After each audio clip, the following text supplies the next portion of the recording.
ज्ञानवापी परिसर में जारी एएसआई सर्वे पर हर किसी की निगाहें टिकी हुई हैं। लोग ये जानना चाहते हैं कि एएसआई की टीम किस तरीके से सर्वे कर रही है, सर्वे का तरीका क्या है। और इसी बात को जानने और समझने के लिए टाइम्स नाउ नवभारत की टीम बनारस हिंदू यूनिवर्सिटी पहुंची और इस दौरान हमने तमाम प्रोफेसर और वैज्ञानिकों से बात की तो पता चला कि एएसआई की टीम ज्ञानवापी परिसर के अंदर कुल 2 तरीके से सर्वे कर रही है। एक सर्वे हो रहा है जमीन के नीचे, यानी जीपीआर सिस्टम के जरिए ये पता लगाया जा रहा है कि जो ज्ञानवापी मस्जिद का जो निचला हिस्सा है, यानी जमीन के नीचे का हिस्सा है, वहां पर क्या कोई स्ट्रक्चर मौजूद है या नहीं मौजूद है। और दूसरा जमीन के ऊपरी हिस्सा है जहां पर ये पूरा भवन बना हुआ है। इस दौरान जो खंबे हैं, जो दीवार है, जो गुंबद हैं, वहां पर मिली जो तमाम आकृतियां हैं उसकी मैपिंग की जा रही है। 3D सिस्टम के जरिए उनकी फोटोग्राफी की जा रही है और यही नहीं, ऐतिहासिक साक्ष्यों के जरिए ये पता लगाया जा रहा है कि जो आकृतियां मिली हैं वो किस कालखंड की हैं।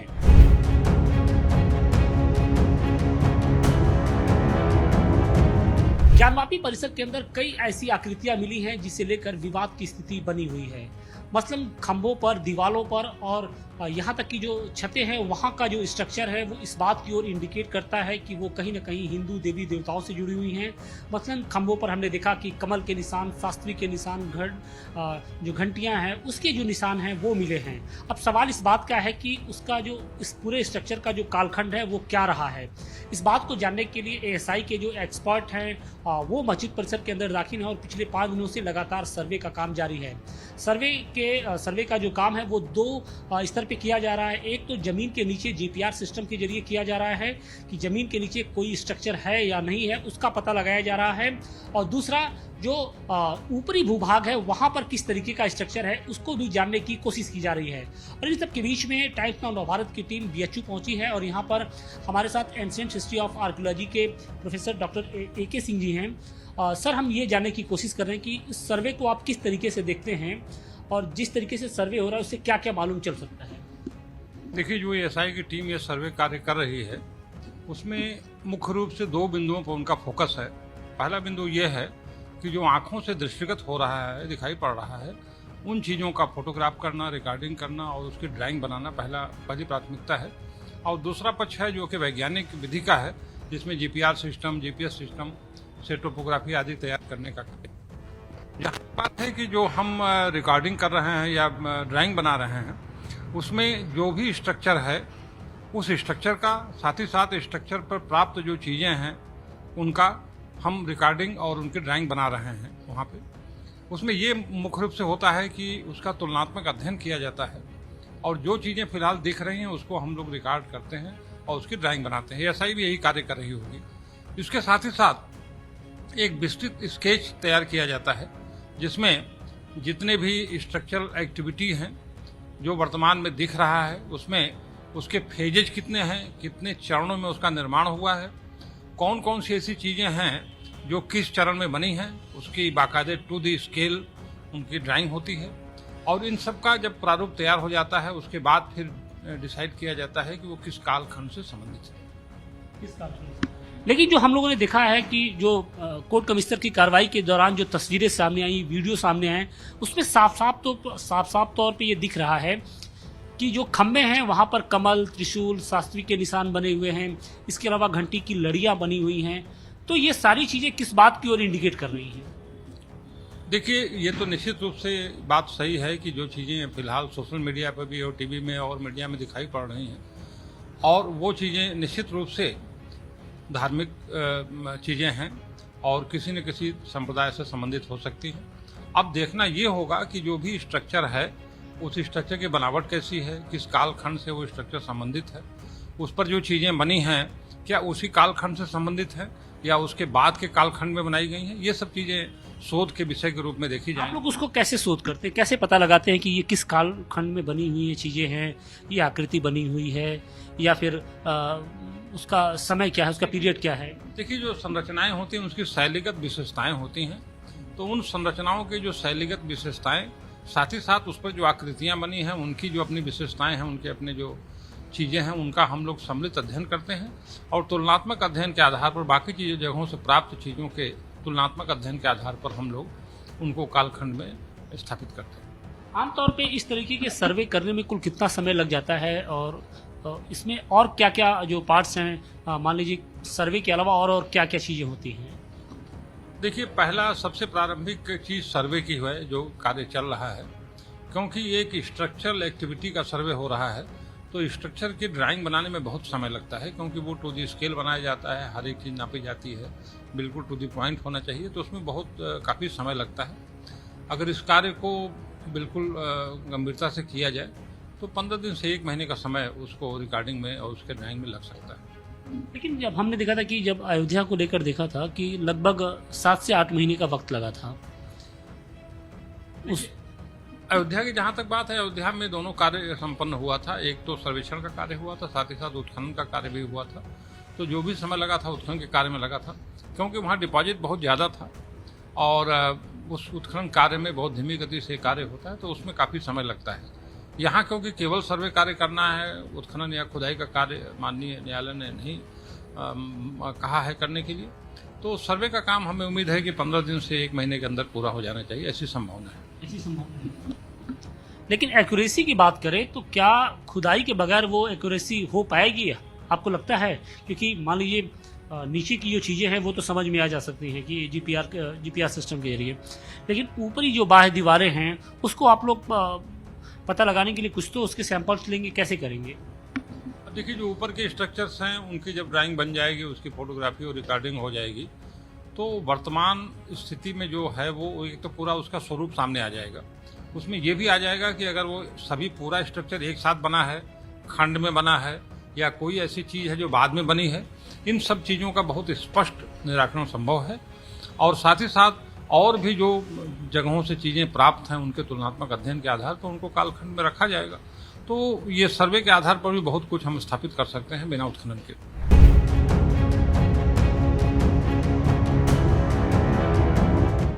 ज्ञानवापी परिसर की सच्चाई को जानने के लिए एएसआई की टीम लगातार सर्वे कर रही है। पिछले 5 दिनों से एएसआई की टीम मस्जिद परिसर के चप्पे चप्पे पे जा रही है, वहाँ पे मैपिंग कर रही है, स्कैनिंग कर रही है, तमाम विधियों से जो सच्चाई है वो जानने की कोशिश कर रही है। लेकिन सवाल इस बात का है कि वो कौन सा ऐसा मेथड है जिसके जरिए पूरे ज्ञानवापी परिसर की जो हकीकत है, जो सच्चाई है, वो सामने निकल के आ पाएगी। इसी को जानने और समझने के लिए इस वक्त हम बीएचयू में मौजूद हैं और कहा यह जा रहा है कि एएसआई जो मेथड यूज कर रही है वो जीपीआर सिस्टम के जरिए इस पूरे रहस्य को समझने की कोशिश कर रही है, सर्वे कर रही है जीपीआर सिस्टम के जरिए, और ये पता लगाने की कोशिश कर रही है कि क्या ज्ञानवापी परिसर के अंदर कुछ ऐसा स्ट्रक्चर है जो इस बात को इंडिकेट कर सके कि वो हिंदू है या फिर मुस्लिम है। इन सब के बीच में देखिए हमारी टीम जो है वो इस वक्त जियो फिजिक्स डिपार्टमेंट के लेबोरेटरी में मौजूद है और हमारे साथ ज्ञान प्रकाश सर हैं जो हेड ऑफ डिपार्टमेंट हैं और उनके साथ ही संदीप सर भी हैं। सर, सबसे पहले हम ये जानने की कोशिश करेंगे, किसी भी भूतल के किसी भी इमारत है उसके नीचे की जो सच्चाई जानने के लिए आप लोग कौन सा मेथड यूज करते हैं?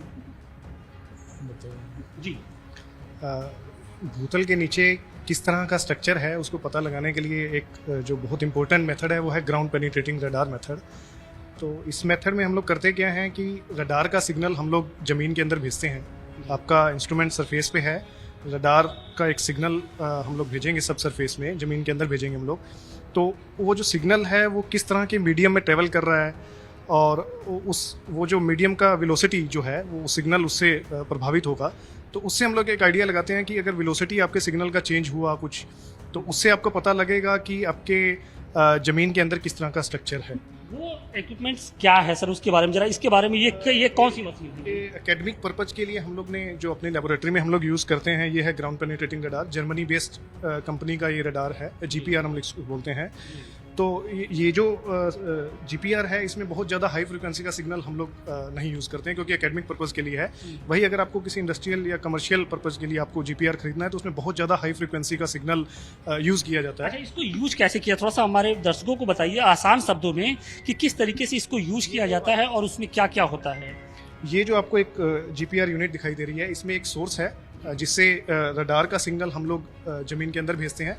ये बटन एक लगा हुआ है, इस बटन को जैसे ही हम लोग क्लिक करते हैं तो इस बटन को क्लिक करते ही एक रडार का सिग्नल ज़मीन में जाता है। तो उस रडार के सिग्नल का क्या फ्रीक्वेंसी है वो आपको डिसाइड करना होगा बाहर से इस इंस्ट्रूमेंट पे। आप बहुत ज़्यादा हाई फ्रीक्वेंसी का सिग्नल भी यूज़ कर सकते हैं, गीगा हर्ट्ज़ तक की फ्रीक्वेंसी का, और मेगा हर्ट्ज़ की फ्रीक्वेंसी भी रहती है। तो वो डिपेंड करता है, जैसे जैसे आपका फ्रीक्वेंसी सिग्नल का बढ़ता है आपके इंस्ट्रूमेंट का कॉस्ट भी बढ़ता है। तो एकेडमी के पर्पज़ से हम लोग बहुत ज़्यादा कॉस्टली इंस्ट्रूमेंट नहीं यूज़ कर पाते हैं, तो इसीलिए हम लोग का जो इंस्ट्रूमेंट है इसका मैक्सिमम रेंज हम लोग का मेगा हर्ट्ज़ में है। अच्छा, मैं ये जानना चाहता हूँ कि ज़मीन से कितने नीचे की जो चीज़ें हैं वो स्पष्ट तौर पे दिखती हैं? ये जो सिग्नल आप किस फ्रीक्वेंसी का सिग्नल आप ज़मीन में भेज रहे हैं इस पे बहुत कुछ निर्भर करता है। अगर आप बहुत ज़्यादा हाई फ्रीक्वेंसी का गीगा हर्ट्ज़ में सिग्नल आप ज़मीन के अंदर भेज रहे हैं तो उससे आपको हालांकि आपके जो इन्वेस्टिगेशन डेप्थ है वो कम होगी, लेकिन आपको जो सब सरफेस का जो इमेज मिलेगा वो बहुत क्लियर मिलेगा। अच्छा, वो इमेज कहाँ मिलता है? जैसे मान लीजिए आपने इसको यूज किया, ये रेज नीचे जाती है, ठीक है, फिर उसके बाद वो चीज़ें कहाँ स्पष्ट आती हैं? वो जब आप इसका आउटपुट किसी लैपटॉप में या किसी मॉनिटरिंग सिस्टम में आप लगाते हैं, आगे भी करके हम हाँ, देखते हैं। देखिए जैसे हम लोग करते क्या है कि एक लाइन हम लोग डिसाइड करते हैं, उस पर कुछ फीट पे एक फिक्स फीट मतलब एक डिस्टेंस के बाद हम लोग उस जीपीआर यूनिट को रखते हैं, सिग्नल को फिर दोबारा से ग्राउंड के अंदर भेजते हैं, रिकॉर्ड करते हैं उसी लोकेशन पे। फिर आप एक फिक्स डिस्टेंस पे फिर अपने इंस्ट्रूमेंट को दोबारा आप एक लोकेशन पे रखते हैं, दोबारा आप एक सिग्नल को दोबारा यहाँ से ग्राउंड में इनपुट कराते हैं और फिर रिकॉर्ड करते हैं। तो ऐसा करते हुए हम एक लाइन के अलोंग मूव करते हैं। फिर हम अपना लाइन चेंज करते हैं, तो सपोज कि आप इस लाइन पे दोबारा आ गए, तो फिर आप इस लाइन के अलोंग पैरेलल चलेंगे, कुछ एक फिक्स डिस्टेंस पे आप रीडिंग्स को नोट करते रहेंगे, फिर आप अपना लाइन चेंज करेंगे। तो इस तरह से आप पूरा ये एरिया कवर कर एक रेडियस हम कवर करते हैं, पूरा एरिया आप कवर कर देंगे। एरिया कवर पे चलते रहिए, एक फिक्स डिस्टेंस आप रखिए, फिर आप अपना लाइन बदलिए, फिर एक फिक्स डिस्टेंस रखिए, आप अपना रिकॉर्डिंग करते रहिए। तो इस तरह से करते हुए आप पूरा एरिया कवर कर देंगे, और जब आप फाइनल जो सिग्नल आउटपुट आपके पास होगा, मतलब जमीन के नीचे क्या है, अगर सरल शब्दों में कहें तो जमीन के नीचे क्या है, वो कौन सा स्ट्रक्चर है, क्या ईंट है या फिर मिट्टी है या फिर सैंड है, क्या ये सारी जो चीज़ें हैं उसकी जो पिक्चर्स हैं वो जो वेब जाती हैं उससे वापस मिलती है। राइट। एक्चुअल में ये जो है ये एक नॉन डिस्ट्रक्टिव टेक्निक है कि आपको बिना कुछ डिस्ट्रक्शन किए आपको ये देखना है कि ज़मीन के नीचे क्या है, कोई इलेक्ट्रिक वायर है, कोई पाइपलाइन है, कोई मेटालिक पाइप आपकी अच्छा, है। ये जो और कुछ इक्विपमेंट्स रखे हैं इसका क्या यूज होता है? मसलन जैसे ये है, इसका क्या यूज हम है? लोग का इंजीनियरिंग सिस्मोग्राफ है, इससे हम लोग साइट का कितना वेलोसिटी है, अब हमारी 20-30 मीटर का जो एक अपर बेडरॉक रहता है, हम लोग का जो अपर एक लेयर रहता है, ओवरबर्डन लेयर उसको हम लोग बोलते हैं, तो उस लेयर में आपका कितना वेलोसिटी है उसको पता करने के लिए हम लोग इंजीनियरिंग सिस्मोग्राफ का यूज़ करते हैं। हम लोग का ये हैमर है, ये प्लेट रखा हुआ है, तो हैमर से हम उस प्लेट को हिट करते हैं, जिससे क्या होता है कि ग्राउंड में वाइब्रेशन जनरेट होगा। उस वाइब्रेशन को हम लोग जियोफोन की हेल्प से रिकॉर्ड करते हैं। ये हम लोग का जियोफोन्स, ये देखिए ये एक जियोफोन है, इसको ग्राउंड में इस तरह से हम लोग इसको ग्राउंड में लगा देंगे इस तरह से। हाँ। तो जैसे ही आप कहीं दूर वाइब्रेशन करेंगे तो ये इस इंस्ट्रूमेंट का काम है उस वाइब्रेशन को रिकॉर्ड करना। अच्छा। तो जैसे ही आप अपने प्लेट पे किसी हैमर से हिट करते हैं, हाँ। तो आपके ग्राउंड में वाइब्रेशन होगा। उस वाइब्रेशन, वो जो वाइब्रेशंस हैं, वो जो वेव्स हैं, वो सब सरफेस से ट्रैवल करके आपके जियोफोन पे आएंगी, और वो जो जियोफोन है वो उसको रिकॉर्ड करेगा, और उस रिकॉर्डिंग को फिर हम लोग प्रोसेसिंग उसका करते हैं, तब फाइनली उसका इंटरप्रिटेशन हम लोग कर पाते हैं। एक तो ये जीपीआर सिस्टम हो गया। जीपीआर वो है, ये इंजीनियरिंग सिस्मोग्राफ है। अच्छा, जीपीआर ये है। तो इसको जब इंस्टॉल करते हैं तो किसी भी एक खास जो एरिया है उसके बारे में ये मालूम चल जाता है कि उसके नीचे क्या चीज़ें हैं। मतलब एक एस्टिमेशन हम लोग को लगता है, क्योंकि कोई भी आप जियोफिजिकल सर्वे देखेंगे तो उसमें 100% एक्यूरेसी से आप कुछ बता नहीं पाएंगे।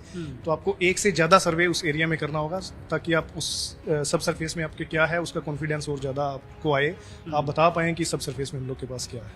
अभी जो आप लोग के पास, मान लीजिए आप बतौर तो शामिल नहीं है उसमें, उस टीम में, लेकिन कौन कौन से और मेथड हो सकते हैं जो एएसआई की टीम इस वक्त पहुंची है, 40 सदस्यीय जो टीम है, उसमें और कौन कौन सी टेक्नोलॉजी है जिसके जरिए ये पता लगाने की कोशिश की जा रही है कि वो मंदिर है या मस्जिद? खैर, मैं ये मंदिर और मस्जिद के विवाद में नहीं पढ़ना चाहता हूँ, मैं उस मेथड के जरिए जानना चाहता हूँ। अब वो उस पर तो मैं कुछ ऐसे टिप्पणी नहीं कर पाऊंगा, लेकिन हाँ, हम लोग अपने जियोफिजिकल सर्वे के बारे में बता सकते हैं कि सब सरफेस में क्या है, एक एस्टिमेशन हम लोग दे सकते हैं, तो उतना ही हम लोग बताते हैं। एक्यूरेसी होती है उसमें? हाँ, एक्यूरेसी है, लेकिन जितने ज़्यादा आप मेथड्स का एक साथ यूज़ करेंगे तो आपको और ज़्यादा कॉन्फिडेंस आएगा कि सब सरफेस में ये सब चीज़ें होने की पॉसिबिलिटी है। अच्छा जी।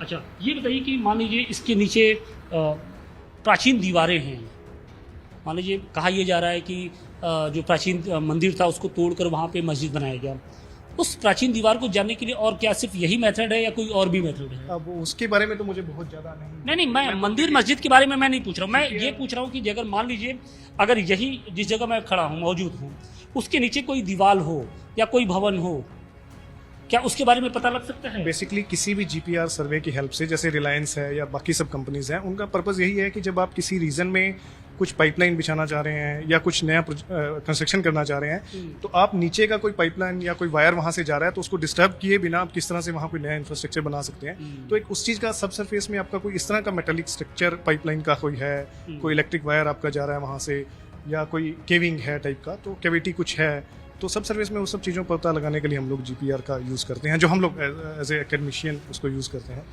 तो बाकी तो एसआई की टीम है, वो आपको ज़्यादा डिटेल में एसआई की टीम में और भी एक्सपर्ट होंगे, वो सारी चीज़ें बताएंगे आपको डिटेल में बता। इसको आप ये देख रहे हैं, लाइट है और मूवेबल है, हाथ में लिए पकड़ कर फिर आगे चल गए, तो इसलिए इसी का सभी लोग यूज कर रहे हैं। मतलब मीन्स जो एसआई के एक्सपर्ट हैं वो इस जीपीआर सिस्टम को लेके बस यहाँ पे रखेंगे और फिर उसके बाद जो वेव होगी वो नीचे जाएगी, अंदर जाएगी, सिग्नल अंदर जाएंगे।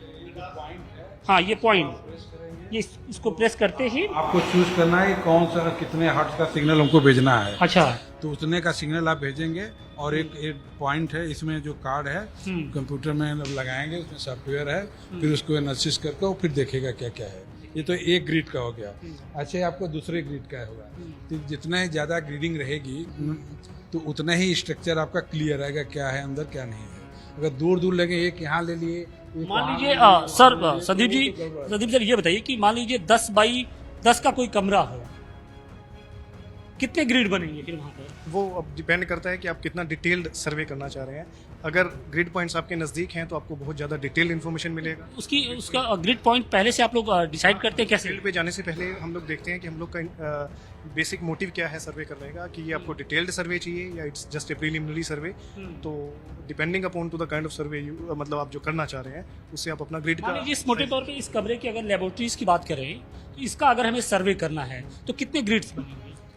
2 बाई 2 का ग्रिड बहुत है, मतलब 2 फुट बाई 2 फुट का ग्रिड जो रहेगा उसमें आई थिंक इट्स सफिशिएंट कि कमरे का एक्यूरेसी रहे। हाँ, ठीक है। 2 बाई 2 फीट पर अंदर आ जाएंगे तो उतना डिफरेंसेज नहीं मिलेंगे, तो 2 बाई 2 का बढ़िया माना जाएगा। अच्छा, इस पे क्या मॉनिटर होता है? ये जो सिस्मोलॉजी है इसमें क्या मॉनिटर होता है? ये जो हम लोग का अपर, जैसे हम लोग का कोई भी अब नींव जैसे घर का बनाते हैं, बेसमेंट आप रखते हैं, तो बेसमेंट आपका बिल्कुल सरफेस पे तो आपको दिखाई देगा नहीं। आपका बेसमेंट के ऊपर कुछ लूज सेडिमेंट्स का एक लेयर रहेगा, जो हल्का बालू टाइप का या मिट्टी टाइप का एक लेयर रहेगा, उसको हम लूज सेडिमेंट्स का लेयर बोलते हैं।